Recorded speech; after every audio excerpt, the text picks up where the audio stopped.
we find ourselves. We still have people coming in, so if my eyes do go, because I'm running 2 different devices, I just want you to know that I am totally in tune to the conversation, but I want to make sure that I'm able to bring people in as we go. So the very first thing that I would want everyone to do on this call, first of all, I want everyone to know that this call is, I'm recording this call and this opportunity, one, for us, so we can go back and revisit, and then make sure that I'm able to capture everything that everyone has to share. This is an open forum discussion. There is, we do have what I would say, a outline in the program of an agenda, but once again, I want everyone to feel open to share and feel free to share in this time, because this time is for us, it is about us, and just wanted everyone to know that. And so just kind of wanted to start off with this a real quick, what I like to consider as a check-in. So we do have people on primarily here from Columbus, but we also have some other artists that will be joining us from around the country, maybe, potentially. I know one of my real good friends from New York is on the call with us today, because we opened it up because we wanted to hear the voice of our community. And our community is so much bigger than just Columbus. But if everyone could just really quick kind of go by and just, I guess we'll start off with April, and just you can just let everybody know who you are and what you do, your vein of art or your field of art, just a little bit something about you so we all can know who's on the call with us. Sure, my name is April Tsunami. I'm a mixed media painter, art educator, installation artist. I mainly paint women of color, women with hair. Usually use that subject as a vehicle to talk about other things. And just currently, I just got back from, I guess it's been 2 days of painting murals at the Ohio Theater downtown. So it's it's been a very interesting experience. So I'll leave it at that. Thank you, April. Sharmella? I'm Sharmella Wilkes from here in Columbus. And basically what I do is I teach dance. That's my career now.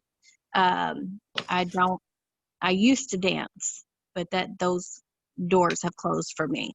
But teaching, that's where I'm at, ballet predominantly. But I really just enjoy sharing with young people. I'm an avid supporter of the youth, just in general, overall. I mean, they are the ones that are going to get us where we need to go. So if we don't, pour into them and cultivate what they have, their gifts that some are unseen and unknown, I mean, that's where we got to start with everything. Thank you, Sharmella. Shelby?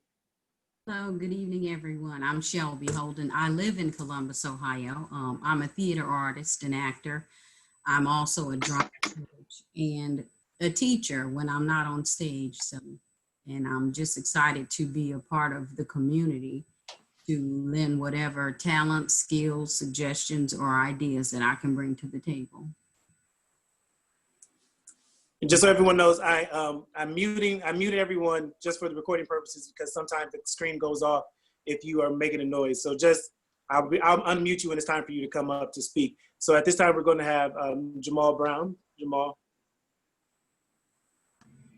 Hey, I'm Jamal Brown. I'm from Columbus, Ohio. I am I guess it would be defined as a social justice choreographer. My work is centered around issues of disenfranchisement and the education of Black history to the public. So,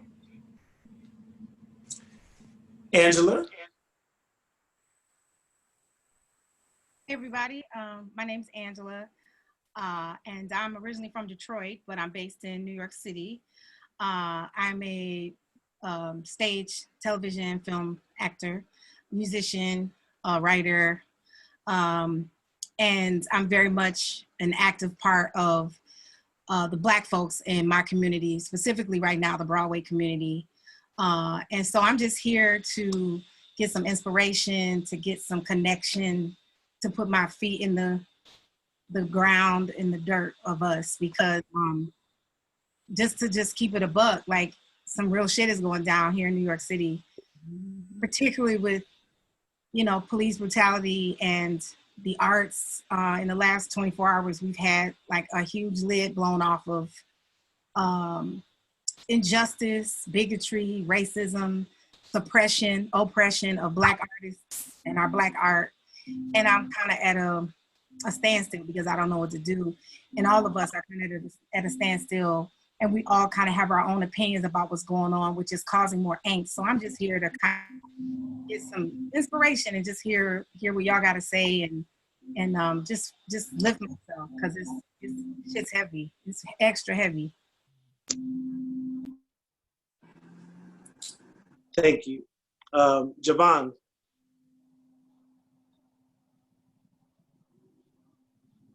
I'm sorry, I need to unmute you.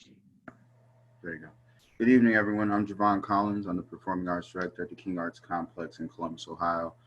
Just happy to be invited to be here and share some ideas and thoughts. You know, it's a paralyzing moment. I mean, every time. I mean, but this one, you know, something like never before. So we just got to figure out what we can do collectively to make sure we do what we got to do. So, but other than that, I do serve on the National Performance Network based in New Orleans, Louisiana, and also Vice President of Black Alumni Society here at Ohio State. So whatever we can do to utilize those networks, I've already spoke to them, and we can see what we can do. Thank you. Awesome. Tamara. Hello, I'm Tamara Landry. I'm based in Columbus, Ohio. Sorry, kids are playing in the back. But I'm a dance educator and choreographer here in Columbus, Ohio. And I'm just here to hear everyone's experience right now and to see how we can move forward in the future with our dance education. Thank you. Marielle. Hey, I'm so happy to see like all of you. I'm like so excited right now. Yeah. Well, yeah, Mariel Melendez. I am in Puerto Rico right now.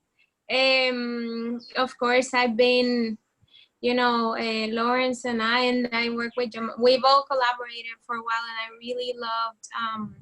Well, I was living in Ohio, in Columbus. I really loved, you know, what we were doing, what we were working on.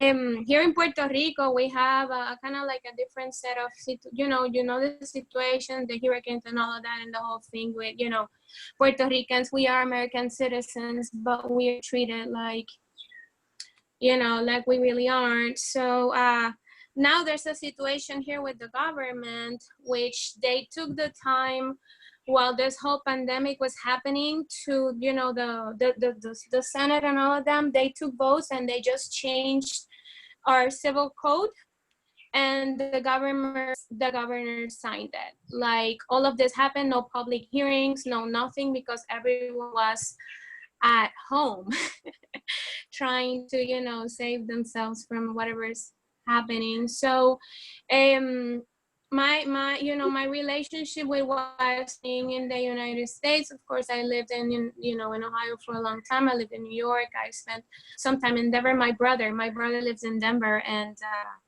you know, he lives downtown. So I talked to him and I lived through him because, you know, he's really scared, and it scares me that he's alone over there. He lives, you know, it's him and his wife. But, you know, this whole situation, it's really nerve-wracking. It's really nerve-wracking. And I don't know, I'm just here. I've been, you know, trying to, you know, Lawrence and I this year, we've been like really trying to connect and reconnect, no?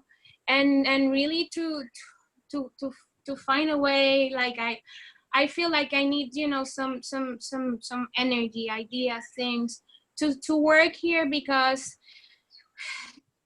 you see there's theater and there's, you know, people go to different events and things, but as artists, you know, representing these issues, or really like speaking like we're doing, really discussing and talking about the issues, and see what platforms we can create. I don't find that here in Puerto Rico, and that's what I would really you know, work on that voice. Sometimes it feels like we're so used to being a colony, we're so used to being colonized, that we've we've even found privilege in being a colony of the United States. And it's hard, it's rough. So here I am, you know, and collaborating. I really want to go back to collaborating virtually or whatever. Thank you, Marielle. Love it. Dehadi.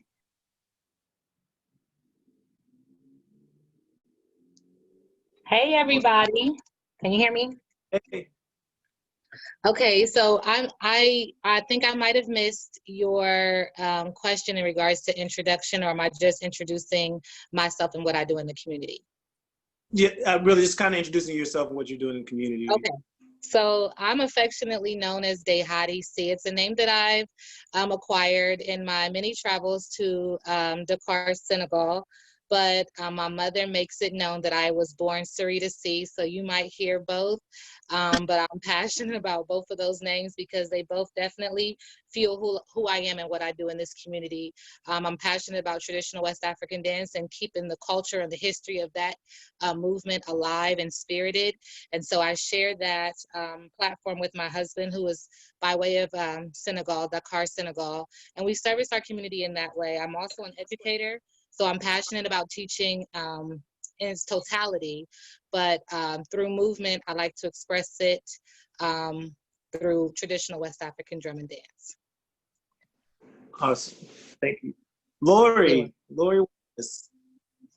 Happy Wednesday, everyone. I apologize, my video is doing strange things for some reason. I can't get it to work, but happy Wednesday, Lori Wallace. I am a choreographer, creator of productions of all the arts together, as well as a interior decorator and artist. So I'm just happy to be in this particular forum today to listen to what everyone has to say. Awesome, thank you.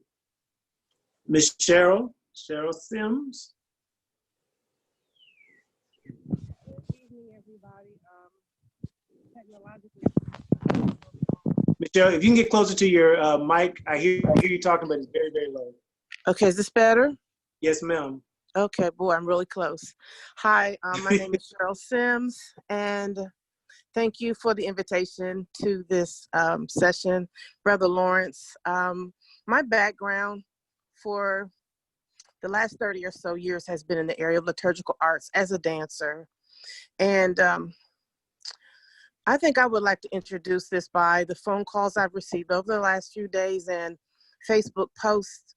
One from Jared Grant, wanting to do something with making a sound and speaking to the situation that we have going on now with the protests, as well as being very restless from being in safe mode with the coronavirus. So I also got a call from Deborah Tribune and said, hey, you know, if you thought about doing something, I said I would love to, but, you know, this is way too big to do it by yourself. So I'm hoping that, you know, we can come together and come up with some kind of way to respond to the moment that we're in. And then I even heard Michael Nicholson was saying something similar to how the arts could express during this time, even from a militant perspective, from a just, you know, not necessarily the traditional response. So I'm just really glad to see certain ones in the midst of this session that this is your heartbeat. So I'm excited to be a part. Thank you so much. We have DJ Crate Digger on the line with us. Hold on, I gotta unmute you. There you go. Okay. Good evening. DJ Crate Digger. I'm a DJ, producer, music studio engineer, production designer. Basically, I just tell people everything that I do is under the umbrella of using music to improve the quality of life. And while I do a lot of different things, I try to use kind of hip hop as the central proponent of that engagement, with the exception of the 4 years of undergrad, and then the first 6 years of my life, I've been a Columbus resident. So while I am far from a Columbus historian, I am well aware of a lot of different things, a lot of different changes that have happened here in the city since I arrived roughly in 85, 86. I'm also am and have been involved in the community in different ways, from being a youngster being engaged with West African drumming and dance, doing community outreach and engagement as a teenager with the Urban Minority Alcoholism Outreach Program, being involved with a couple of different youth advocacy programs and different things. And then I'm currently part of the management group, I guess you can call it, of Maroon Arts Group, as well as some other things that I do with the Lincoln Theater in the King Lincoln District. So I have my kind of toe, nose, eye, ear in different spaces here around the city, as well as artistically in different spaces with different artists I've worked with over the past 20 plus years as a DJ.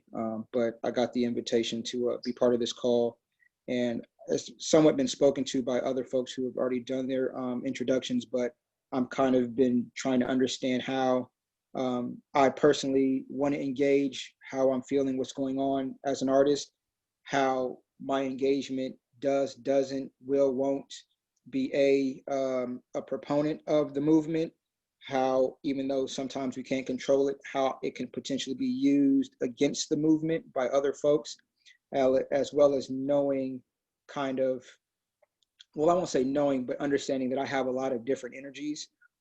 By spirit, I am very much a warrior. I don't know why specifically, if it's because I'm an Aries, if I was born a jerk, I don't know what it is, but I have those energies that are ready to kind of lash out and be more aggressive, and those energies that understand that as an artist and as a creative, I can help be part of those who create a space that is a respite from the more, I don't want to call it antagonistic, but more aggressive energies of the movement, even if that respite is for the warriors who need to take a half step back, regroup, and then move forward. So there's those folks who may come into the spaces that creators provide and create for different reasons. So I've been kind of vacillating how to take care of me first, and then how to use my art and my artist connections and different things that I do, and how they can best engage the overall movement effectively and efficiently. And for whatever it's worth, Lawrence and I were roommates in undergrad. Thank you. Chanel. Hello, can you hear me okay? Yes, we can. Okay, my name is Chanel Marie Park. So I do a lot of, I have a name change. It was Hinklemore. I am a theater artist, and so on stage, my name is Chanel Marie. For the past, I guess, 10 years, I've been doing a lot of plays, involved in plays that have dealt around social justice issues, and that has been kind of my way of trying to figuring out how I can help to create the community to be a little bit more brighter. And the past few years, I've been my dog is messing with me. The past few years, I've been stepping into more of a role of more producing and assistant directing for productions, but my love is always the stage as a performer. I work in corporate communications by day. So I'm a person that helps the company, the big company, to help tell the company story. So the space that I've been in this past weekend has been helping the CEO figure out what to say about all this. And so that's been a weird space for me, trying to be plugged into what's happening, and then also trying to make sure my family is okay, and also trying to be functional for work. And I've been trying to think that, well, at least I'm helping the community at my job know a little bit more about what's going on and have a position. So that's how I've been grounding myself the past couple of days, but I have not felt like I've been able to get out in a way that I would have wanted to had the pandemic not been happening. So I'm trying to figure that out. So thanks for inviting me to the call, Lawrence. No, thank you for showing. And thank you all for showing up. And that is one thing that I can definitely say that we do. We will show up. And the main purpose, once again, of this call is to basically do a check-in. I do realize, and as we're hearing through everyone's stories and everyone's introductions, that we all have these different things that are going on in our lives, that we all have a unified moment from the pandemic, and then now currently with what we're dealing with as far as the protest and continuation of the injustice that we've been facing as a country. But I really wanted just wanted to check in with everyone to ask that simple question that maybe sometimes goes unasked by each other.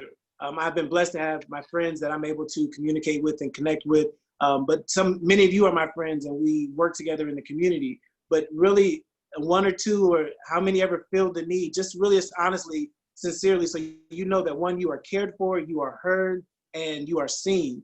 I just really want to know, how are you doing? Outside of your art, outside of all the crafts, just you as an individual, as you as a person, definitely a person of color, African American, our Latino Americans, just how are you doing? And if anyone that wants to share, it's open for you, and we're here for you. So if anyone would like to opportunity that time to just talk about how you are doing personally.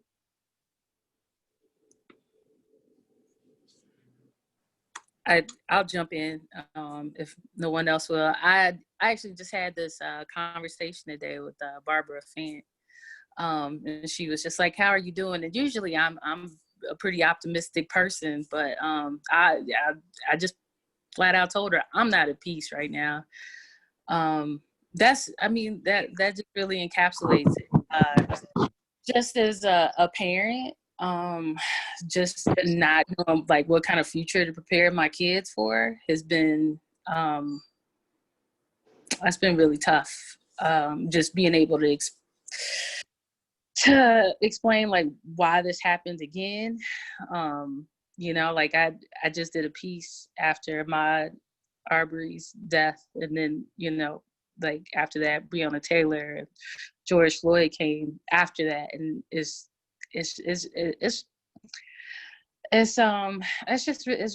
really hard to reconcile. I've just been really trying to find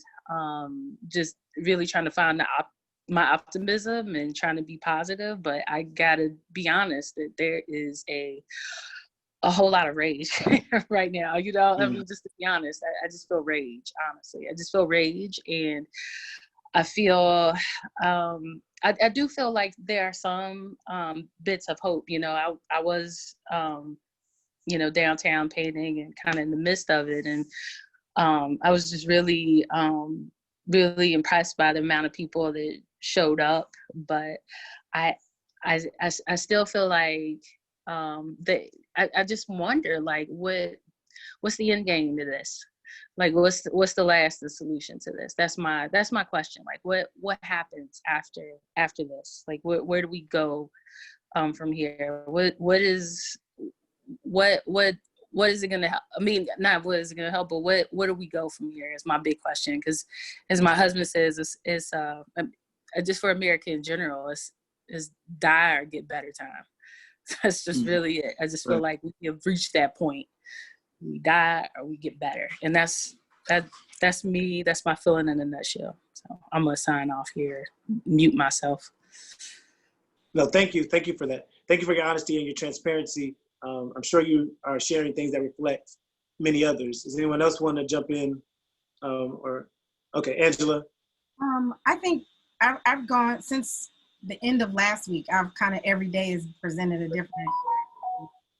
But I think today in particular for me and the community here where I am, I think I'm feeling a little anxiety right now because I'm finding that the conversation amongst us is becoming more and more divided. And I think it's due to, and I don't know if this is like a nationwide or if it's specific to this area or my group of people, but I think because we don't really have any strong leadership coming from anywhere, like that's solid and focused. I think it just feels like a free for all. Like everybody's just everybody's running, trying to extinguish the flames. And I understand everybody's point of view, particularly right now. That's where we're about to go right now. Did everybody hear that? Yeah, I'm sorry. I need to mute everyone. I'm sorry. Okay. It just scared me a little bit. Right now, the conversation is about like, what's the best way to handle things, and this person spoke out about this and they shouldn't have because this isn't the right time to talk about this, particularly with the bigotry and the suppression and oppression in the arts. Everybody, half of my crew is like, but that's not what we're talking about right now. We're talking about police brutality and systemic racism as it relates to why Black men and women are being killed by the people who are supposed to protect the service. So I'm a little bit torn because I do absolutely agree with that. We kind of got to go one thing at a time because the message all of the messages can potentially get lost in the sauce when you start mixing everything in. But I also get the angst of, well, since we done blew the thing wide open and the whole country is protesting, then this is what's affecting our community right now. And that is microaggressions with producers and directors, and the fact that there are no Black people behind the tables. There are very few stage managers, very few directors, very few shows about our stories, very few all people of color casts. And when there are, the whole team is white. They poo-poo at the suggestion of getting people of color on teams so that these stories are told accurately, the casting is done accurately. So I'm kind of torn between, well, hey, if we in it, then let's be all the way in it. If this is what we're gonna talk about, the main problem is what kind of is the catalyst for it. If not now, when? But I get the counter of, well, we don't even know if we're gonna have a Broadway after this. Like, it's not looking good for theater arts in general in terms of safety, not just for the actors, but for and personnel, but like people being feeling safe to come to spaces to watch art. So do we need to break into this right now because we don't know what's going to happen, and we still don't have the resolve, and our demands haven't been met about why do we keep every week somebody's dying at the hands of police, and it seems like no one's doing anything about it, or the only reason they're doing anything is because they're feeling forced to, because if they don't, then the light's going to get shown on you. So today I'm just trying to stay open and understand where everybody's frustration is coming from, and not to pick sides, because it's really not about sides. I don't know if anybody's ever heard of my good brother Daniel J. Watts. He plays Ike Turner in Tina Turner, but he's always has been a huge activist through hip hop and through spoken word for our community. And right now, he said it perfectly to me: white people, Black people, all people, get ready to hear this be all wrong or all right. That's what we're at. Everybody's got their point of view. Everybody's got their perspective. Nobody's right, nobody's wrong. We just need to keep the lines of communication open without taking it personally or feeling like somebody's got the best idea. Because right now, we all trying to figure out, what the hell do we do? Where do we look? Where should our focus be? Should it be extrapolated across lots of subtopics? We don't know. Meanwhile, we're in the middle of a pandemic where most, if not all, artists have no work. And that happened in an instant. We didn't get a chance to prepare. We went from gigs on the books and projects, signed, to gone. And we don't know if they're gonna come back. We don't know what this is gonna look like. So I'm just hoping that I can hear some perspective from y'all and continue as I'm, engaging with my friends on just how do we unite? What does the fist look like? I love that. That was actually an excellent segue. Like, what does the fist look like? But before we go on, because I do have an agenda and I am going to be conscious of everyone's time. But Adrian, I saw you out there and I wanted to give you an opportunity to make yourself known to the group, let everyone know who you are, if you wanted to do that at that time. Lawrence, I didn't want to talk. Oh, okay. Sorry. All right. You don't have to stop. You don't have to. Go back into the shadows. I'm just gonna say my name. I'm Adrian. I'm a local dancer. I'm Day Hottie C's right-hand man. I love to dance. I'm just here to listen mostly. Okay, awesome. Okay. So since then, we've had Lynn Logan Grimes has joined us, as well as Tam Pollard. So Lynn, if you'd like to just introduce yourself really quick, let everybody know who you are.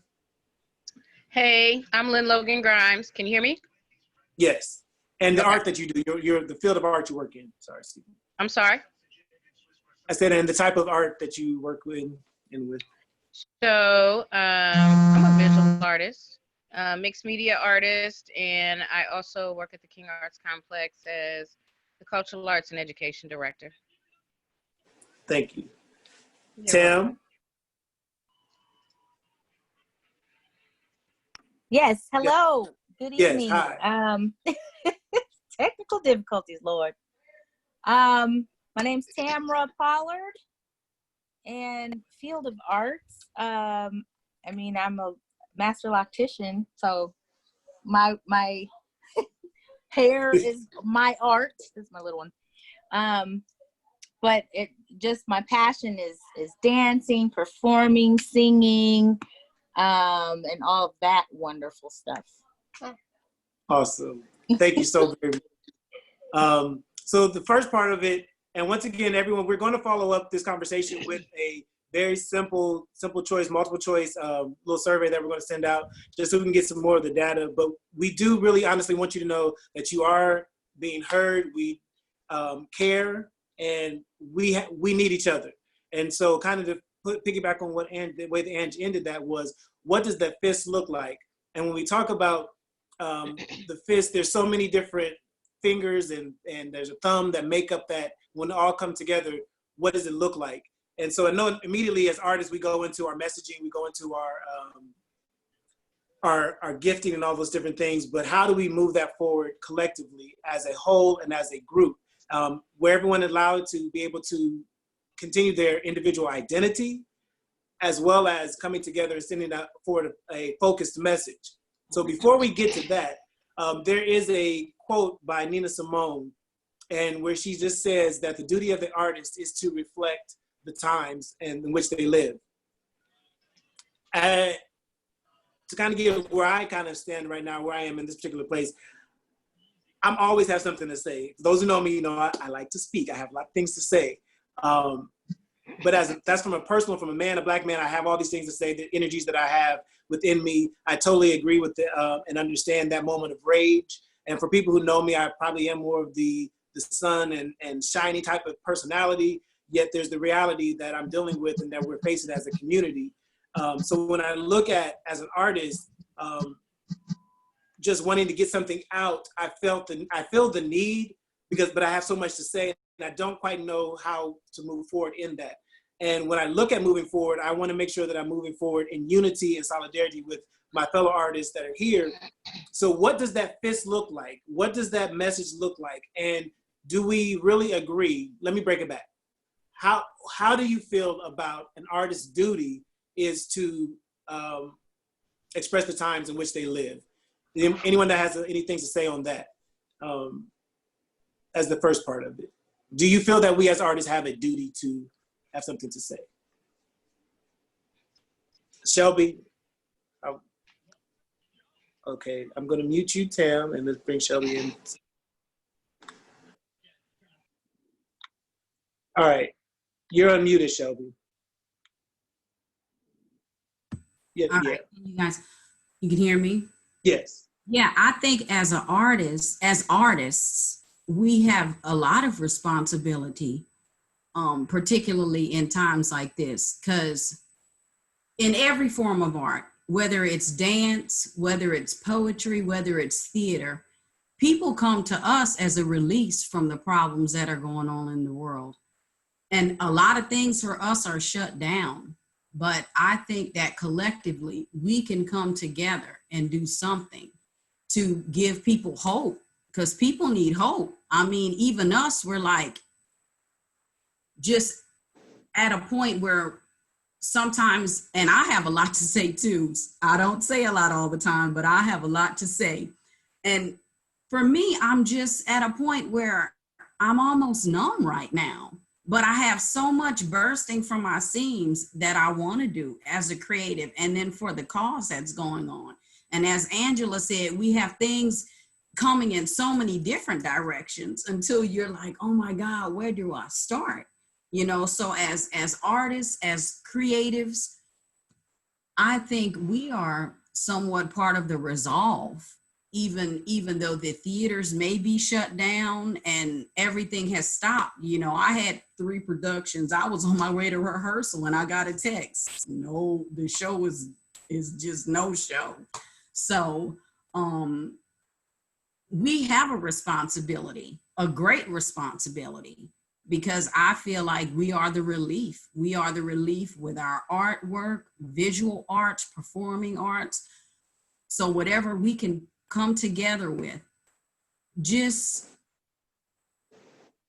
to have maybe a calming effect for people, if nothing else, and move forward, whatever we can come up with, whether it be our little artistic approach to the protests or the indifference that's going on now. I just think that we have a great responsibility at this time.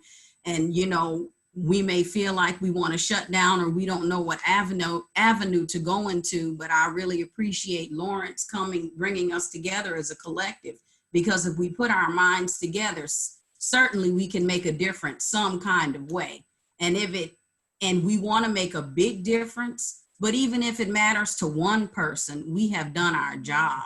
You know, of course we want to reach more than one, but even if it's just to one person, we have done our job.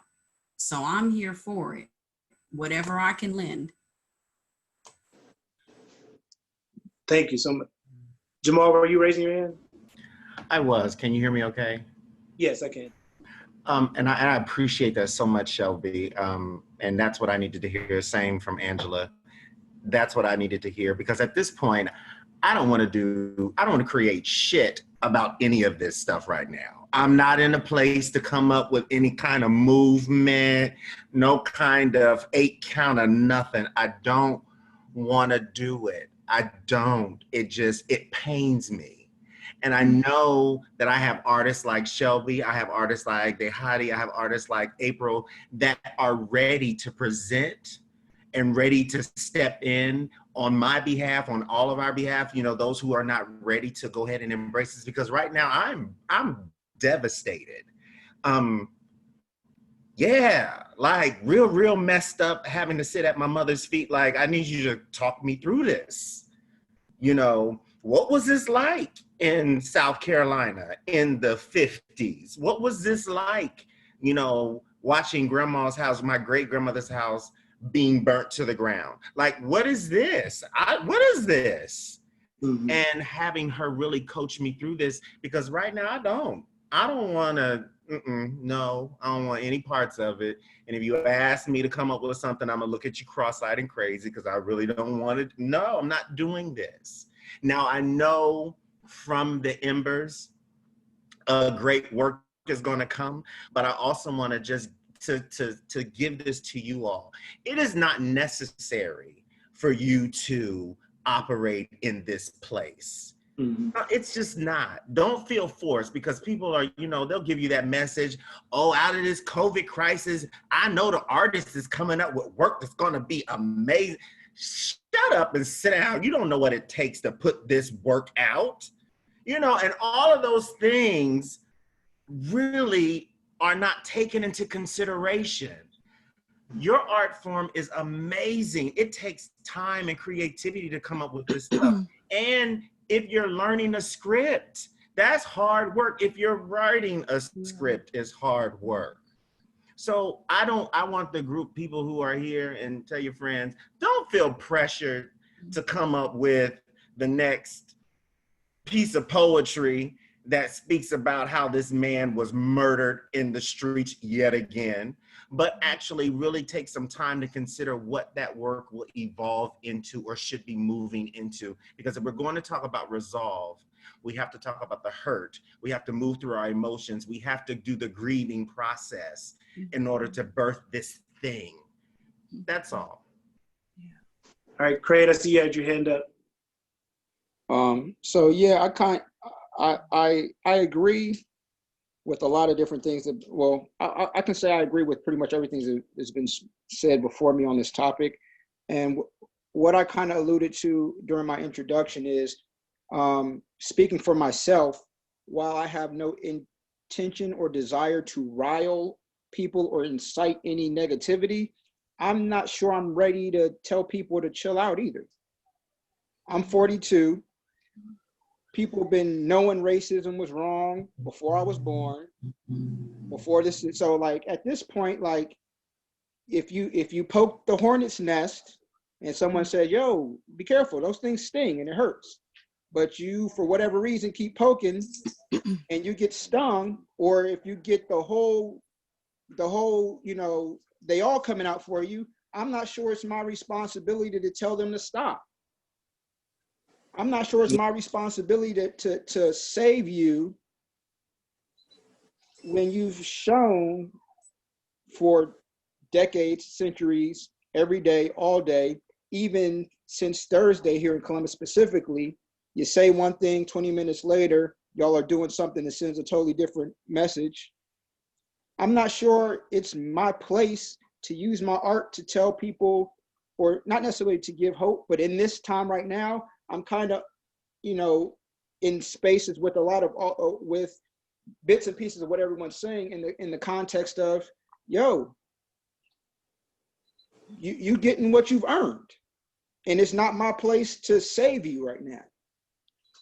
And so maybe I have to work out for me what kind of, specifically to what Jamal was saying, what my progress or progression will be as an artist, moving through how I'm personally dealing with it, how I'm dealing with my many years of different interactions with the city of Columbus, the Department of Police in Columbus, community action or lack thereof in Columbus, community government and leadership or lack thereof in Columbus, et cetera, et cetera. So I'm coming, personally speaking, again, from a lot of different spaces, and I don't think for any of us, this is just about George Floyd or just about this one thing. I think for most of us, it's this culmination of these different things that come together. And while it may be gender-based, race-based, nationality-based, sexual orientation-based, et cetera, it still comes from the same place of, you do not respect my humanity for whatever reason. And even if you have a million reasons, quite frankly, you just got a million bad reasons.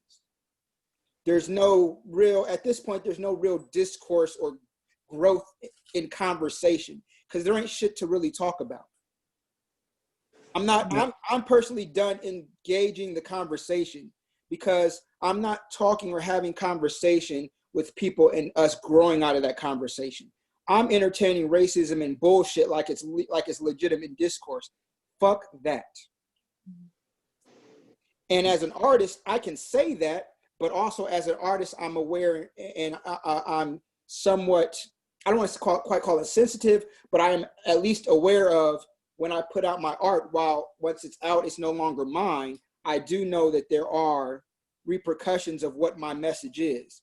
And speaking again for myself, I know I have a certain level of influence, reach, etc. So things that I say, things that I project, things that I put out there, some people take that as their, I won't say as their call or their whatever, but it does have some influence. So I understand that I have a certain level of responsibility in what I do put out, whether it be something that has more antagonistic, aggressive, or direct connotation, and those things that move us to not stay in a place of anger or whatever. I'm still trying to figure that out. I had an event, a weekly event that I've been doing since the end of March, every Wednesday at 7 o'clock. I didn't stop doing that per se because of what's going on, but I know I had no intention and didn't feel right at all about getting online and streaming an hour of music, telling people to feel good and open their windows and doors and dance and do all these things to help us move out of this space that specifically the pandemic and quarantine has us in. I would look like a fucking fool to tell people to act like everything is good and we need to dance and be in certain spaces right now.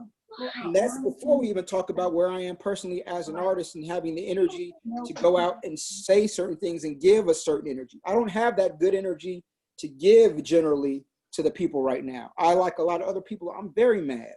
But part of it is not even mad at what's going on. It's just like, yo, I've seen this movie before. I've seen this show. I've read this book. And those are just books that I've read based on me being here. I was born April 4th, 78, 10 years to the day of Martin Luther King's assassination. 14 years before that, if I'm not mistaken, 14 or 15 years, Medgar Evers died. many years, and if I'm not mistaken, either 53 or 54, I could be wrong, but that was my parents were born in 53 and 54. So even before my parents were born to bring me into this world, we were dealing with the same shit. So what is it that I can really say to them that hasn't been said? I can do whatever for my people and for my community, but once again, I'm not sure that's going to come from a space of be cool, we'll be all right. No, definitely. Chanel and then Lori. I did see your hand, Lori. So Chanel. So it makes me think about the period of time. It was during the Great Depression, and everybody was struggling, but what they saw in the movies was all the glitz and the glamour. So that was escapism that people needed, wanted. So I find your question was along the lines like, should we as artists be doing something that's reflecting the times? I think if people want to, but yes and. So someone told me that having joy is an act of resistance. So for me, that's something that's helping me too, to try to find the joy where I can. And I think as an artist, when I get to a place where I feel okay, that's what I want to focus on, because a lot of the work that I have been doing has been around trauma, and I don't want to do that anymore. And it's specifically around Black trauma. And I spent the last 4 years helping to develop a play about rioting. So it's like, I don't want to do that anymore. So I want to help find the moments that are joyful and that can be healing. That's it. Thank you. Lori? I just want to kind of add on to what Jamal said. Right now, all of us that do a lot in the community, we're getting all these calls, people texting, you're thinking about doing something, you're thinking about doing this, you're thinking about doing that. And I'm like, I just don't answer, honestly. I just stopped answering because it's like, no, because first of all, as an artist, when you're an artist and you create works, whether it's painting, whether it's a play, whether it's a dance, you almost encompass all of the stuff that you are creating about. That means you have to somewhat understand it. You have to somewhat be over it to some degree so that you're able to create it.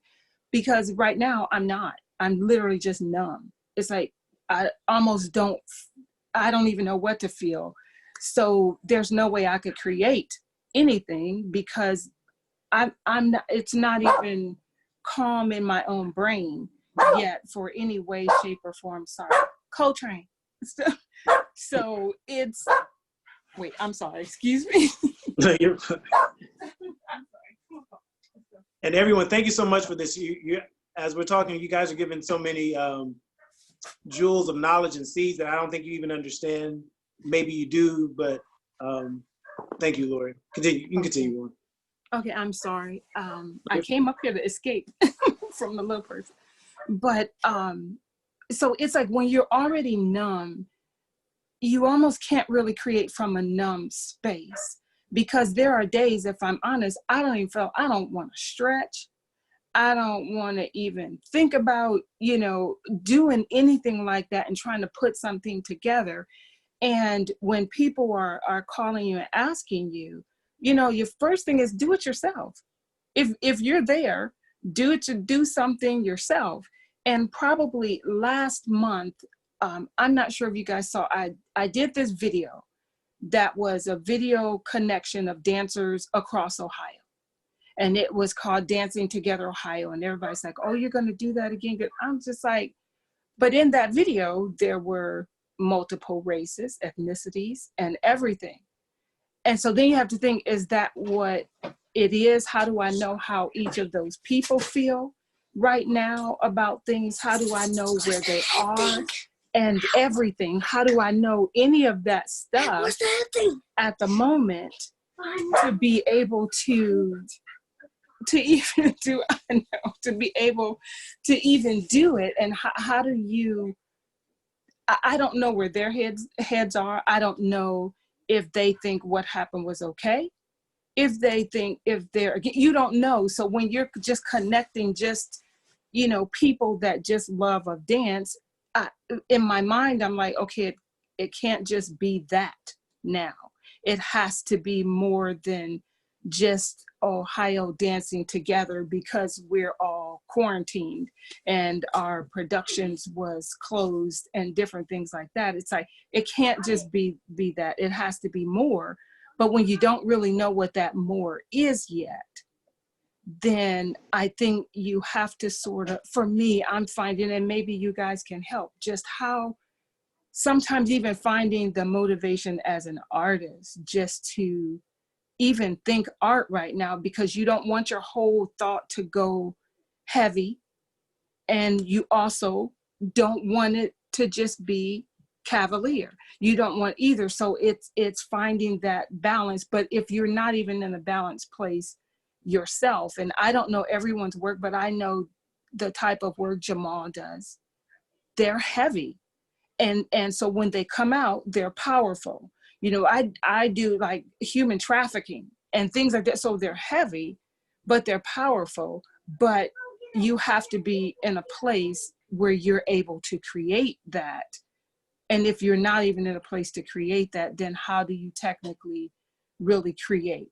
So thank you. I do thank you, Lawrence, for even being able to talk to other artists about, our feelings with this, because most of what I get is, hey, when are you going to do this? Or are you thinking about doing something else? And for most of us, all of our things have been canceled or postponed. And so Jamal and I was in one of the same ones, and everything is off. So for one, we're dealing with that as artists. We're dealing with that. Some of us are dealing with the funds and the dollars that we had coming in that were even necessary for many people. You don't even have that. So you're dealing with that. And then all of this other stuff comes on, and it isn't just one thing, it's things piled on top and piled on top. So then sometimes I feel heavy. I just feel heavy. And for me, sometimes it's very hard to create from that heavy place until I can somewhat see even a ray of sunshine out of it, and then I can do it. But right now, I'm just numb. So, and that's just this honest. I'm sorry if that was long. Oh, no, we appreciate it. Dehadi, I see your hand raised. And then Shelby, I think I saw you too. So Shelly Stewart has just joined in with us. Hey, Shelly, we're currently right now in the point of conversation where we started with Nina Simone quote, which states that the artist's duty is to reflect the times in which they live, and just people giving their open, honest opinion about that and reflecting on that. So right now we have Dehadi, who's going to share her sentiments. Okay.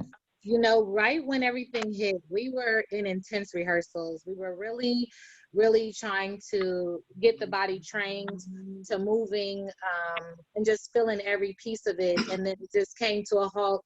And anybody who's familiar with traditional West African dance, it just completely disrupts the spirit because I always say it's like an outer body type of experience. And so not being able to do it was hard for me. And then with COVID, and then that turning into another protest was just weighing really heavy. And I found myself seeking the drum. And, historically, when our ancestors were on the continent and the intruders were coming, the djembe was played. It was a drum call. It was that sound that kind of guided you. And so I found myself eating it, and I felt selfish because I was asking my dancers to participate, amongst the pandemic and amongst all these other issues. Sorry, Dehadi, something happened with your audio. I don't know if you moved, something happened with your audio. I can hear you, but okay, you sound better. I don't want to lose what you're saying. So. Well, you're fine. So I was saying that the same way that I was eating it, I felt that same need from the community. And it's such a collective thing that you really do need everybody there at once. So when we were in rehearsals, it was feeding everybody's soul, but it it was feeding us, but you know that it just didn't completely feel intact. And even when we go into rehearsals, which we don't do as much as we were, but it feels like we're not completely absorbed in our work. And so it's hard, it's heavy. And then a lot of traditional West African dance, it needs everyone in the community. So when my children come, and then after rehearsal, they say, you know, Mom, you know, is this going to happen again? And it's like, you never really get to enjoy that moment of release like we did prior because it's hovering. And, you know, to back up what Craig has said, we get a lot of questions too. Like, you know, people are asking us, like, how do we feel? And I'm like, well, how did you feel? You know, it's kind of upsetting to constantly have to answer that question. But like I said, my safety net is the djembe. My safety net is that because it is calming. And that is honestly, it's a double-edged sword because it's releasing, but then I know that in its totality, I can't be fulfilled in it because I can't be immersed in it because of everything else that's going on at this moment. So I'm unable to give it, you know, to everyone that's asking because we've gotten, can you do a Zoom session? Can you do this? And I'm just like, I don't think we can do it. It just doesn't feel right. No, I definitely understand. Thank you so much, Heidi. So, and see Angela. Oh, Angela Shelby and then Martiel. Sorry, Angela Shelby and then Martiel. I hope I'm muted. Yeah. And forgive me if I have to jump off in about 10 minutes. I have another meeting I have to jump into. But along with what this beautiful sister said, I do not want to mess her name up. Hey, Heidi. It's okay. I've been particularly frustrated, and I'm wondering if anybody else is experiencing this. For the last good 5 days along those lines of like people asking me questions. I have been getting text messages and phone calls and from my white friends. And I'm trying my best. I try to do it on a case by case situation because I know these people. And for me, you know, I'm not one of those black folks that's like, you know, all of them complicit. All of them, hate them all. I can't do that. I can't do that. My pretty little lily white great grandmama is my family, and I don't hate her. So you know, I'm not cut from that cloth. But I'm also in a place of, and somebody else said this too, y'all. This ain't new. Shame on you for being ignorant at this point, even if it's not intentional. I'm sorry, but I can't take another text message of, hey, babe, hey, Ange, you know, I'm just so sorry. Like they hold within themselves the fullness of apology that somehow can excuse this moment. You do not. And I'm not requiring that of you. Nobody is. But please stop calling me, asking me about what can I do? Do you need anything? I had a lady, my speech therapist, to call me, ask me about boycotting CBS because the Tonys are doing something, and I think the black people should have the platform. I said, for what? What we gonna do? Play The Color Purple? Stand around and hold hands? The Tonys been white. They don't give a shit. So why? Trust me, girl. We don't care. Don't waste your breath boycotting the Tonys, because the Tonys been whiting since white been white, and they're gonna be white after this. So us blacks, us colored folk want to put our energy elsewhere. I appreciate the sentiment, but that's going to just ease you. That's not helping me. So I don't know. Y'all don't know what to do because I'm kind of at the point now where I'm like, all y'all, stop asking me questions. I don't have the answer. I'm not Harriet. I'm not Sojourner. I don't have them. And quite frankly, even if I did, like Crate Digger said, it's not my responsibility to tell you, watch out, here come, you know, your ass's cheeks is getting ready to get toe off. That's not my job. Sorry. So I don't know what to do because I don't want people to feel like I'm being a jerk to them, because there are white folks, allies, people that happen to be white that are down. But I'm sorry, I can't cater to all of y'all and y'all's tears and y'all's hurt feelings over some shit that I really don't understand why your feelings are hurt and why you think I singularly have the answer. So if anybody else wants to share, maybe a general scripted response, we could all collectively, as the black people say, Cause I'm out of responses. And the minute's gonna be like, don't text me no damn more about what I'm supposed to do, girl. I don't know. I'm so sorry. You crying. I'm sorry. I was had to get that out. trying to keep it together. I love my people. I love you, Ange. I love everybody. I'm kind of over it. I definitely understand. But that is a good point. And we're going to get to that point of that quote unquote scripted message. We'll talk about that in a second. Shelby, I know Shelby, you had something. Oh, let me unmute you, Shelby. I'm sorry. Or can you unmute yourself, please? Okay. Yeah. Can you hear me? Yeah. I don't know if I can follow that up because that's another whole avenue. That's another whole different story. But I wanted to say, just because everybody has been kind of saying the same thing. Like at first I was like, I'm a creative. What in the hell? And I don't want to get emotional, but I was like, what in the hell is wrong with me? I'm angry, and I'm not an angry person by nature. I can't communicate how I'm feeling right now. I'm crying. I'm tired. Mm-hmm. And you having to deal with a pandemic, and along on the ends of that comes all of this other stuff that we have been dealing with as best that we can. And, you know, like I said, like everybody chimed in, it's just, you feel numb. Like you had creativity is in you somewhere, but it's not coming out right now. Mm-hmm. So, and then you have people calling you, people who knew I sewed, you gonna make masks? No, I'm not gonna make them. That I cannot, even before all this other stuff started, I'm not gonna, that's not where I'm putting my energies right now. I can't focus on stuff like that. And I just want to tell everybody that I'm grateful to even be in here, because I was wondering if I was losing it, if I was at the edge of my rope, like about to break down. I'm like, because I've never been through this before, and I'm not a spring chicken. I might look like it, but I'm not. So I'm like, what is wrong with me? You know, self-analyzation, meditating more, just trying to find a peace within myself and trying to find myself again, because I feel lost. I feel lost. And it's not that misery loves company, but guys, I am glad I am not the only one that feels this way. And I'm angry with no vision.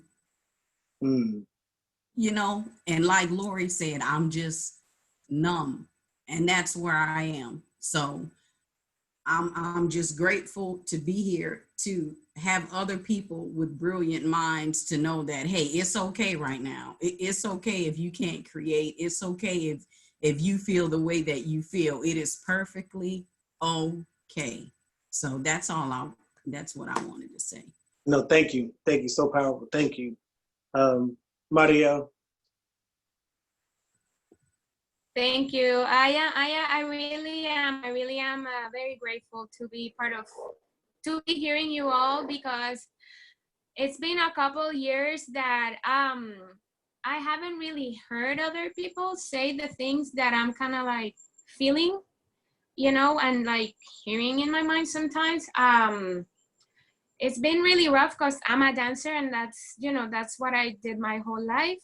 And, you know, I have even like completed my studies, dance anthropology. That's what I always wanted to do. I came back here, you know, to Puerto Rico 3 years ago. I had been gone for, I don't know, 13, 14, I don't know, years. And I come back, and I knew it was going to be a challenge. I knew it was going to be a struggle, because I left. There's a reason for which I left, right? If you're happy, you usually don't leave the heck and just, you know. So I knew it was going to be a challenge. I knew it was going to be a struggle. But as I moved here, and then, you know, just to really feel the political, the economical struggle, and then, you know, everything you already know about the hurricanes, and then earthquakes, and then, you know, we have the same issues here: police brutality, drugs is like a horrible issue, racism and all that. So I started to focus on my parents have a school, and that's our livelihood. That's their livelihood. You know, they put their soul into the school. So I come here, this turns, you know, my livelihood too. And I put all my energy to keep, you know, this place going, because we have students, we have kids,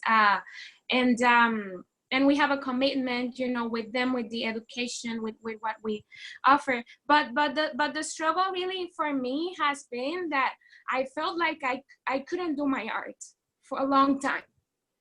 I really haven't been able to do my art because it's the same thing what you guys, you know, we're talking about. It comes from a place of trauma. But I just keep trying. That's all we can do, man. Seriously. We just keep going. We're artists. We embrace how we feel and we acknowledge it. Because we feel harder than others. We see the things that others don't see. And we keep going. And we look for others and we have these conversations and we make the best out of it. And we can feel angry and we can feel like we don't want to do art for others. And that's totally fair. That's totally fair.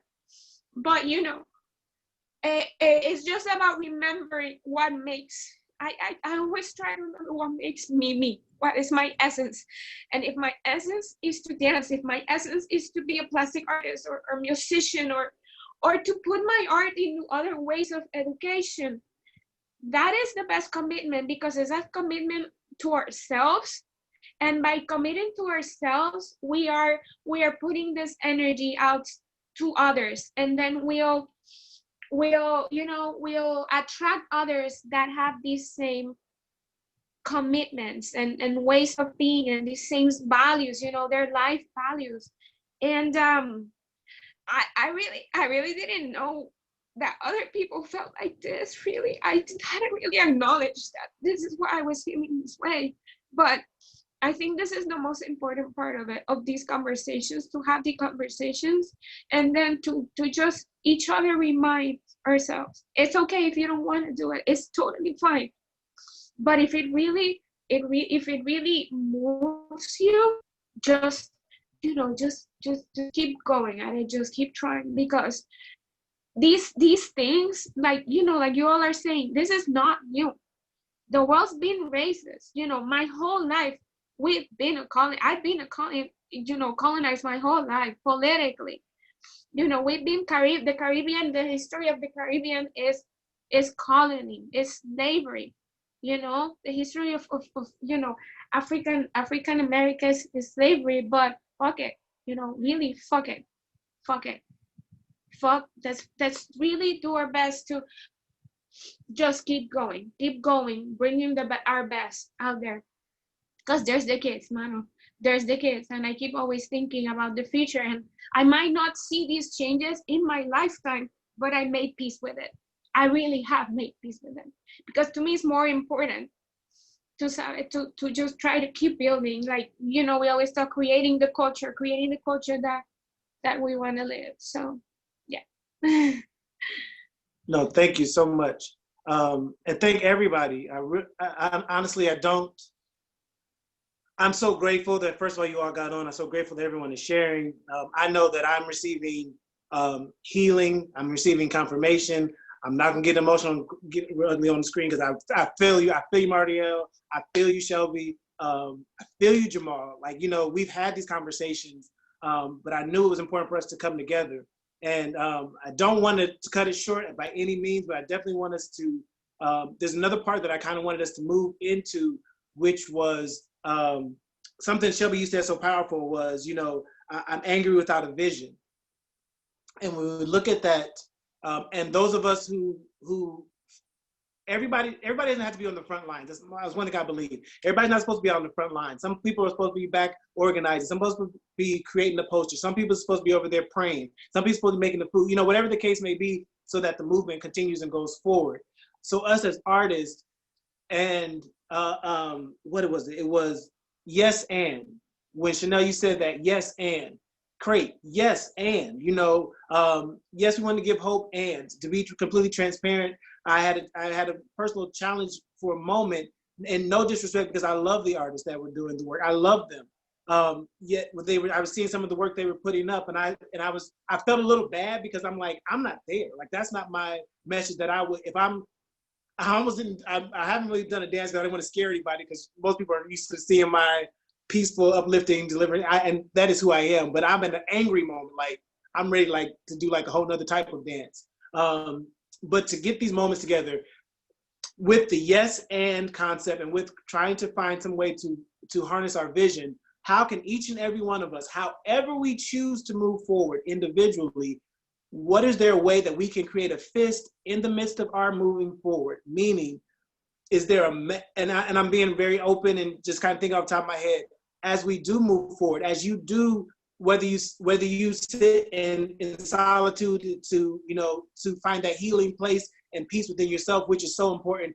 Renee Dion, she was supposed to get on. I really hope she can get on, because she has been doing this series of amazing songs that are just about almost like mantras, meditations, and different things of that nature. If that's just where you're at right now, or if you do feel to do something a little broader, like April down there painting and doing these great things, how can we as a unified voice of artists say that this is how, yes, you're going to see this picture of love and hope and peace. Yes, you're going to hear this song of anger and frustration. Yes, you're going to see this dance of deliverance and all these things, but we're all operating under that yes and concept, or that one vision. So any ideas anybody may have, it could be a hashtag, it could be a color, it could be whatever, just ideas. Anybody has anything to say in that and sharing that as we are kind of coming to the conversation. April, I see April's hand. Well, okay, I've just taken, first of all, just so much from what everybody has expressed. I definitely feel like, nobody should ever feel like if they are not ready to create, or they are not in that place to create, that they should. I just saw like a post on Facebook, and it just said, you're not required to be in every lane. And just like you said, there's a part for everybody. And I guess like one of the things that I keep hearing, I think Chanel alluded to this, was that, your joy is your resistance. And to add to that, your love is your resistance. Your existence is your resistance, in a certain sense. So I feel like just like amplifying our humanity wherever it is, whether we are presenting something hopeful, or if we're presenting something that is political, or is expressing our rage at the moment, whatever we're feeling is totally valid. And I wish there was something that we can come up with that is like completely under that banner, that expresses the whole of all we were feeling. So, because the thing that I'm kind of getting is that there is no unified response to this. Nobody has any unified response. There are no answers. So something that's open, but it still expresses our like Black unity, our pride, our and something that just celebrates our existence. And that in itself is what we've been doing. I mean, that's the one beautiful thing about Black people. We survive, like yes, we do. we survive. I really believe, yeah. Okay, I'm not gonna jump in. I received so much from you. No, I did. I see Adrian, your hand's up, so go to Adrian. And I see Lynn, Tam, and Javon. So Adrian, Lynn, Tam, and then Javon. I saw those hands. Sorry, in that order. Go. So Adrian. Yes. So I know I said I wasn't going to say nothing, but I just want to say this. Now, I have not been downtown to any protests, so I don't know exactly what is being done down there as far as like art, like if there's any dancing or singing. I'm not sure. But I will say that growing up, I absolutely hated my dark skin. I got teased a lot by Black kids because I was dark, and that was through high school. It wasn't until I got back after graduating from college and I started taking classes with Miss Susan. And I can't remember the guy, and Jamal or Dehadi may remember, but he used to teach Sabar, real tall. I can't remember his name, but there was something for me seeing these super dark people. And I kind of refer to their skin as like blue black. with these white teeth and all this joy and energy and how beautiful I thought they were. And saying, I can't believe I hated myself all of these years and I'm looking at them and I think they're beautiful.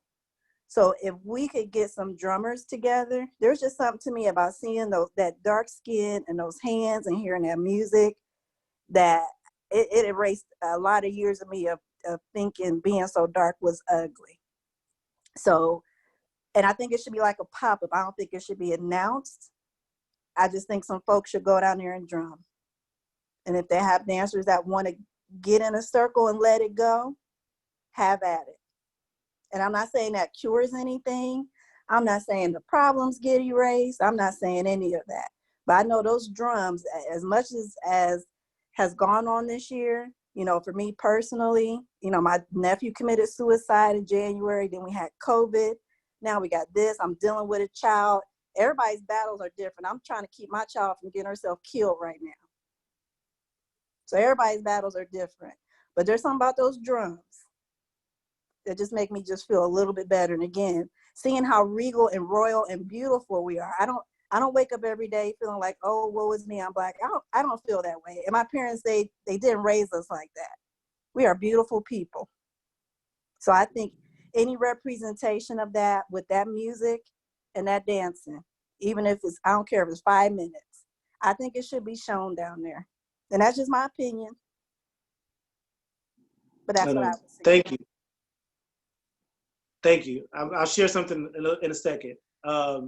Lynn. Hello. Hey. So just been listening to folks, and it's interesting because I can relate to a lot of folks in terms of not feeling the need to create. And I think a lot of times, you know, there's a lot of pressure to create, but sometimes being silent is very healing. And I've been in like this creative funk for a couple of years. And, you know, through the silence, through my not doing anything, I'm starting to come out and you know, kind of formulate what it is that I need to do. But I think what's important is for us to create some type of front that is, we support each other. So for those who do want to create, okay, that's cool. Maybe I don't want to, but I can support you in some kind of way. And I think we all have different roles, and we can't look at ourselves as this homogenous group that we all need to do something, you know? There's many different roles. And so basically that's what I wanted to say. I mean, I think that there's a role for everybody. Yeah, that's it. No, thank you. Yes. Thank you. Pam. Pam and then Javon. Yep. Go ahead. So I'm like shaking. I was inspired in 2015 to send a hug around the world. And it came from a place of, I came out of a depression. I realized that I had been suffering from postpartum depression for years and didn't even know. The birth of my fourth child brought me out of that. And in my darkest place, I realized that I wasn't alone. I felt alone, but I realized I wasn't alone because there were people hurting all over the world. Over my lifetime, I've had the pleasure of connecting with people all around the world. People I know and love, my family members are all around the world. And in this moment, it was like, I just want to spread love. I feel like my whole purpose for being on this planet is to spread love. And I'm not talking about, you know, the corny, you know, February 15th, Valentine's Day. Love, I'm talking about the action, the verb of even in your darkest moments, your darkest hours, love will bring you through. And it just all this stuff started formulating, and I felt extremely overwhelmed. I felt like, you know, like if I don't do this before I die, I'm gonna get in trouble. And there are so many parts, but initially, like, I want to do a challenge, you know, all the challenges, we see all the challenges, right? But I want to send out a challenge to spread love. People are hurting all around the world. We are a global society now. It's not just right here in our city, it's everywhere. And quite frankly, we all have the same enemy. And at the end of the day, my message, or just what is so strong in my heart, is we live in the midst of it all, through it all, we love. And it's like, I'm a soldier of love, okay? So at the end of the day, I feel like it's time for love to stand up all over the world. Hate shouldn't get to prevail. Love should get to stand up strong. And don't get it twisted. Like, this ain't soft. I'm trying to, it's like, it's a fist with this love. You understand? Like, I want to knock the crap out with this.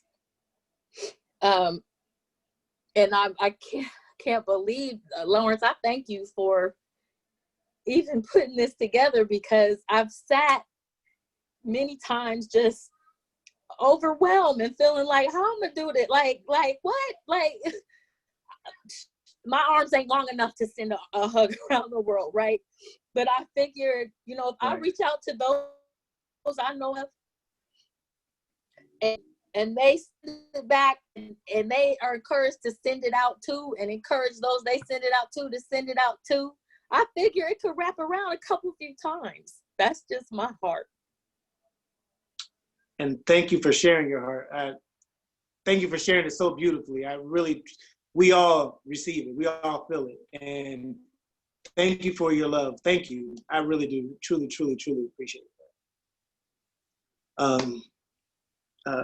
Javon, do you have something you would like to share?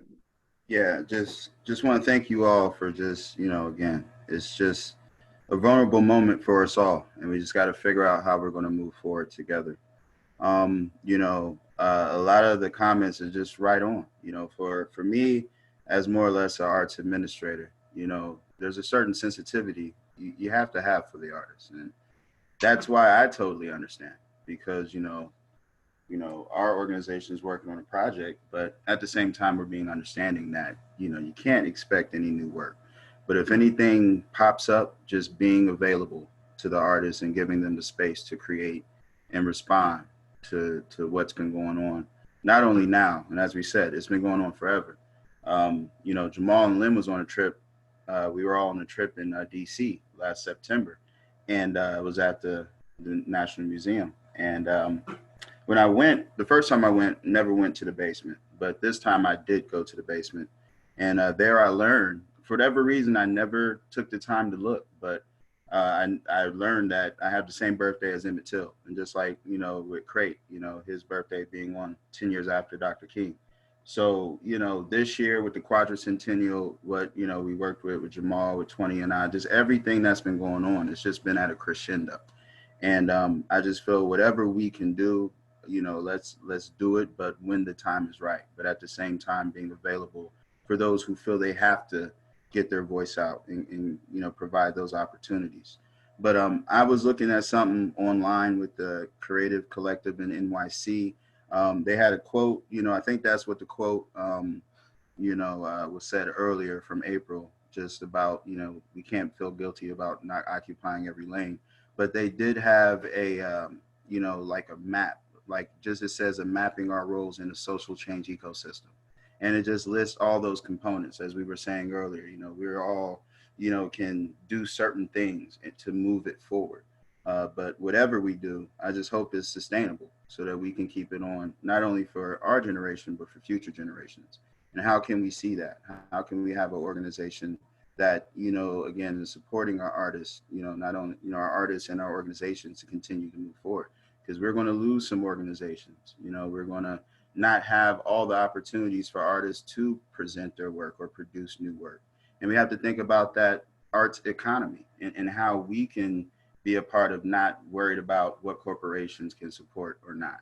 How can we get around that? How can we make sure we're getting that art out and being a platform for the artists? So you think about Versus, you think about what Swiss and Timbaland's doing. I mean, it's huge, and they're doing it 100% Black owned. They're doing it, how they're setting a precedent of how people can present the work and to make sure that, art that, music or art that's been created in the past still is relevant today, and just making sure our youth can see that.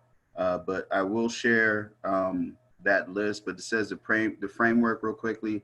It says, they're looking, in that structure is weavers, experimentators, frontline responders, visionaries, builders, caregivers, disruptors, healers, storytellers. So we all can play a role and also guide. So whatever ways we can fit in, form like Voltron and make it stick. I want to make sure whatever we can do, it lasts for the rest of our lifetimes and lasts for the next generation's lifetimes and beyond. Thank you, Lori. And then after Lori, because I'm so glad you guys are here and willing to stay, and I'm here to stay all night, but I know everybody can't do that. So Lori, you're gonna go next, then after that, we'll close out. Sharmella, did you raise your hand at all? I didn't see it. I didn't know if you had anything. Okay, you said no. All right, go ahead, Lori. No. I was just going to ask everyone to think of this and leave. So we are supposed to start our volume 2 of that thing we did, the collective that we did, in about 3 weeks, because like I said, I just didn't have anything right now, just nothing. So I am open if we can think of something that we can collectively do that could take the place of that instead of doing a volume 2 like it was. I am more than welcome. We don't have to worry about the videographer. The videographer, he's already there. We don't have to worry about that. But we can think of something that is just what we see, what our vision would be, that could be in the same vein, because we know we're all in different places. So it could still be, a collective, so to speak, or it could be the same. I don't know. I'm just opening up and offering for everyone to think. And if we can think of some way that we could do that as a group, as our call collectively, we can do that. That's all. Thank you. Thank you, Lori. Thank you for offering that up. And Sharmella, I think you had your hand raised for something. Yeah, I've been quiet for a plethora of reasons. I would say I've been living in a state of numbness for probably quite a while. I don't want to put an exact number on it. But I've also been removed from, certain capacity of my own creativity with different life changes that I've been going through. And the one thing that I can say, my interests are low, which I seem to hear almost from everybody that their, creative juices aren't flowing. We're at a standstill or a stump anyway. But I would say, just being at a low and then having something like this happen and having seen so many other instances of, just horrific injustices across the entire nation. People of color have been suffering, like we said, for forever and a day. And, maybe technology has changed, but I don't know, people haven't changed too much. And I don't have an inspiration for like the arts to speak to the problem as much as, you know, I've just been speaking to my, you know, white counterparts that are, you know, open to the conversation. You know, because a lot of it just stems from they have a disinterest. You know, and I'm speaking in general. I know that there are many supporters of the cause that, you know, are white, and they're out there, they're supporting, you know, whatever kind of movement the movement's going to go into becoming. But my mindset and my belief system says that only the owner can make a change. And I don't know if we're there, but I feel like, you know, our white brothers and sisters are the ones that own racism. They built it, they created the constructs, they support the constructs financially, they have the majority. Their voice is going to be heard because they're preferable. Like, all of that goes to influence how this particular uprising will either fizzle out, be snuffed out, or, you know, become a real power in what our future could behold as something we've never seen before. I mean, I believe in unity. I believe in love. Love is so important. You know, I haven't been asking my friends about, you know, how are you feeling about what's going on? Like, you know, if it comes up, it comes up, but I haven't been asking about any of that. I've been just, if somebody calls me, I've been trying to be there for, we're still living our lives here. Mhm. We've got problems that we're facing just from day to day. And Black people have been trying to live and continue to live and attempt to thrive, whether we're having an encounter with a racist today or not. So that's been my focus is, you know, where are my people at mentally just for their today, not in related to the climate of this movement, but in relation to it's just getting through the days. You know, what else is happening? What do you want to do? Like, I haven't been downtown. Honestly, I'm not built for that. I'm not, you know, I have a strong voice. This is a platform that I very much welcome. If you want to talk about like a council meeting, a round table, whatever, like, I'm on the end that I feel like, okay, I want to be civilized. I'm not about to be pumping fists at nobody or swelling up my chest at nobody. I don't got time for any of that. The people who have those gifts are probably exercising them. And like you were talking about the lanes, staying in the lanes, I'm a firm believer. And you better not get in somebody's way that's working in their lane. You know, we're not responsible for telling people what to do, how to do it, why they should, why they shouldn't, or dissect somebody else's feelings. Feel your feels. And if you don't want to feel them, don't, you know. I personally will not feel all my feels, because I will not be able to function. So I just encourage everybody to find whatever positivity you can. Be kind to yourself. Give yourself a break. You know, love yourself. Be patient. This is a conversation that's not going to go away. You know, I don't feel like anybody in the streets right now. The people who are out there, they're not packing up. They're not packing up. They're not getting ready to go home and just pretend that, you know, this incident and multiple prior incidents didn't happen. I think if things play out, you know, in a positive way, this could be the time that we really see some serious legislative changes, something being introduced that could possibly at least enforce an action, you know, that, we're not going to stop racist people from being racist or being hateful and hurtful and just despicable in their opinion of who a person of color is or who they should be or where they should be or whatever. That's not going to change from the movement. I think white people are the catalyst for what potentially could be the change. And so right now, I just encourage us to be, open.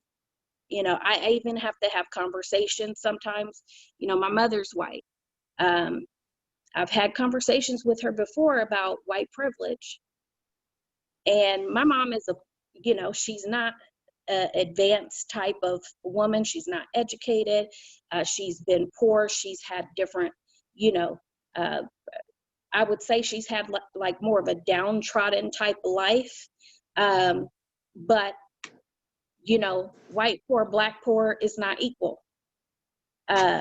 Opportunity, services, accessibility, all of that is different. Is it the person's fault if they have more opportunity, chance, accessibility, healthcare? No, but these are the facts that we live in. And if we can't bridge communications with one another as peoples, and we keep these divides between us, you can't have progress like that. You can't. So I love all you guys. I'm so glad that everyone was able to share and, just support however you're feeling, not necessarily the movement or what happened, but just we're trying to exist in this time. And there's so much happening to us on individual levels and collectively as persons of color, as well as globally with this pandemic. I mean, this is a time that we couldn't have assumed for, but I do believe God is still in control, and he can use any tragedy to give growth, to give life. We're not dead. So as long as we're still alive, there's a chance for change. You can change yourself. That's the best place to start. Thank you so much, Sharmila. I appreciate you. I appreciate everyone on the call. I thank everyone for staying with us this long, guys. It's very important. I knew it was important, and thank you guys for joining in and also helping to confirm just the relevance of this time that we are in. I will be following back up with you once again with a very simple form just to kind of get some more data. Please feel free to share that with other artists of the diaspora as you feel.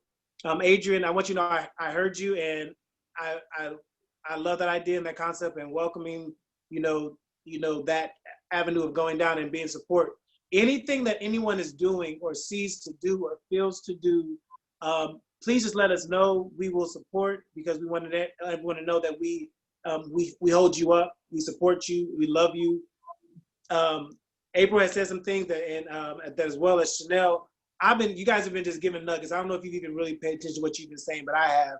And I really love the concept of my joy is my resistance. My art is my resistance. My love is my resistance. Whatever you find that is for your silence is your resistance, whatever the case may be. I think that could be something that we could possibly play with. Once again, I'll send that out. It's with some notes from this conversation.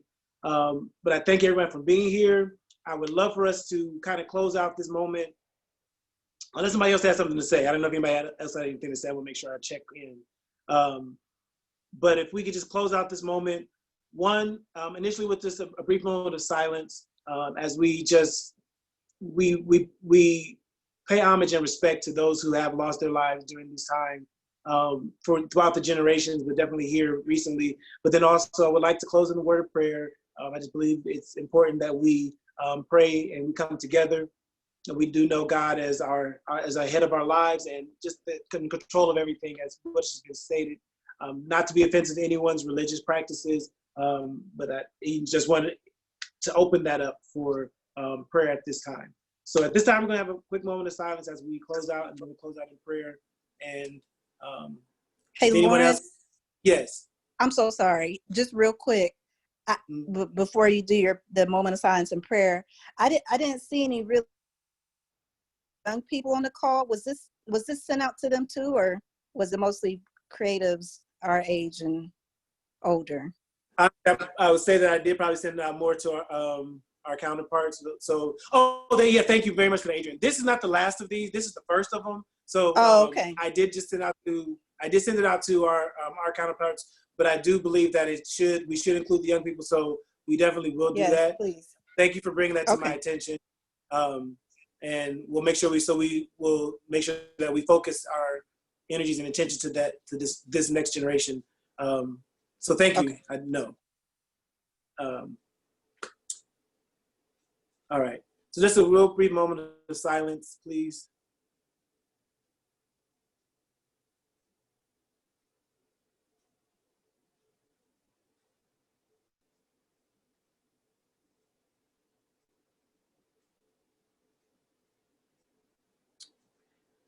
Dear Heavenly Father, God of all creation, God of love, God of peace, God, we thank you. We thank you first and foremost for life, health, and strength. Lord, we thank you for this opportunity where we're able to come together, even though it be virtually. We know that you said when 2 or 3 gather together, you shall be in the midst. And we've definitely felt your presence. We felt your comfort. We felt your healing. We felt your love. We felt just your connection and us as a family, God. So Lord, we thank you once again for this opportunity. We thank you for this chance. Lord, we thank you for each and every one that has joined in on this conversation, on this call, those who have reached out to say they weren't able to make it, but they bring and send their love. God, we ask that you would be with each and everyone who was invited and who wasn't able to make it. Lord, each gift that is given that is represented on this call, we thank you for those gifts, God. We ask that you would multiply. We ask that you would cover and protect their gifts, God. As you would give opportunities for great expansion. We ask that you would give opportunities for just greatness and things that you see fit for them to have and for each and every one of us to have. God, as you continue to bind us together, let this not be the last time that we come together, but this be the starting point for a true change, a true difference being made in the lives of everyone on the call, but in the lives of the world that we touch and we live in. Lord, we know that you see all things. You are aware of all things. None of these things came into you by surprise or by circumstance or by happenstance, God. So I ask that you would continue with your almighty wisdom to guide, lead, and direct us. Lord, I ask you would also let your angels encamp around about each and every one of us that are on this call, every family that's represented, God, that you would add extra layers of protection to them and everyone, our entire community, God. I ask you to just be with them throughout this time, Lord. We turn everything over to you, God, all the situations, everything, our gifts, our lives, we put them in your hands because we know that you hold this whole world in your hands, God, and in your hands, that's where it will be handled the best. So we just thank you once again for this call. We thank you for the healing. God, I ask you would just be with each and every one of us as we get off this call, as we continue to go through our daily lives, as we face each new day, God, that you are offering us and giving us new mercies and grace. So we ask you to continue to allow those to shower down and to pour out among us and upon us. In Jesus' name we ask and pray. We thank you very much, God. We love you, and I love each and every one of you. Thank you guys so much for joining in.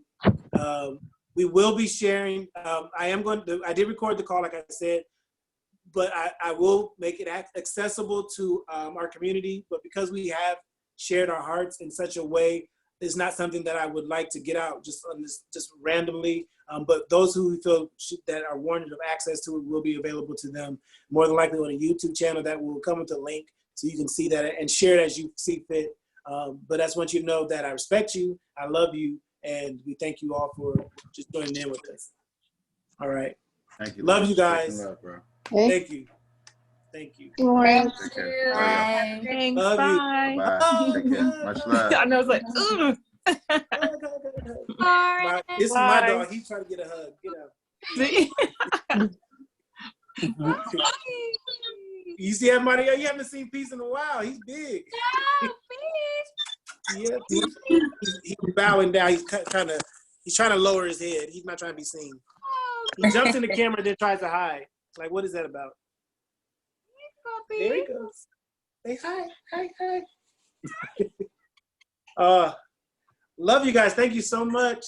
Tam, Sharmella, Adrian, Lynn. Yes. I love you guys. I love you. Love you too. Thank you. You guys.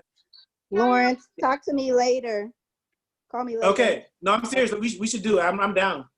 I think it's beautiful. Okay. And I was going to share because there's a conversation about doing something very similar, but it's going to be, get down. It's going to be with DJs and stuff, but so we may have some support in that process too. Okay. All right. Love you. Love you too. Bye, everybody. Bye. Thank you, Sharmella. Love you. Love you too. Every day. Every day. Every day. Every day. All right. Bye. How do I get off of this? Leave. Leave. Lynn, are you still there? Get off. Hi, Lauren. You can't figure out. Hi. Can't figure out how to get off. This was lovely. Oh, it was beautiful. It was beautiful. Yes, ma'am. Absolutely lovely. Yes, it was. I would say better than I even expected. So.